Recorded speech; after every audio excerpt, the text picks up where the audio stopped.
কি কো আরে হেরেনি কেমন করে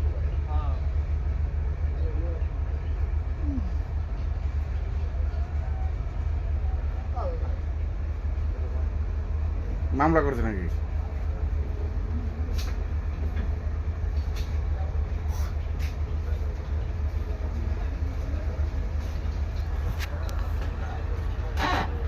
কি হয়েছে? আমি এমন একটা পর্যায়ে এসে দাঁড়িয়ে আছি যেখানে আমি কিছুই করতে পারতেছি না।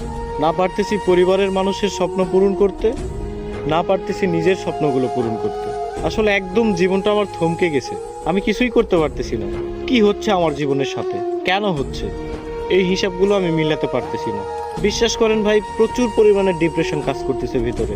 আমি অনেক ডিপ্রেশনের মধ্যে আছি। আমার জীবনের সাথে কেন এগুলো হচ্ছে আমি নিজেও জানি না।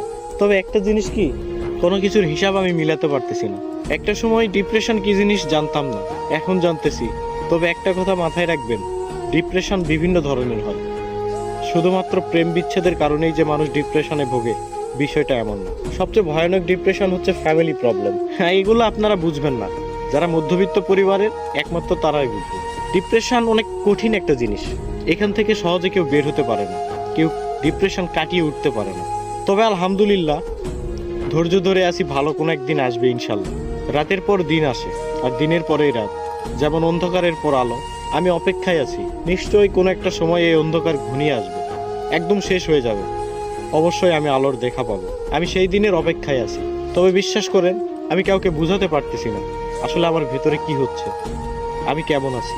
কিন্তু এতটুকুই বলতে পারবো, মানসিকভাবে আমি ভালো না।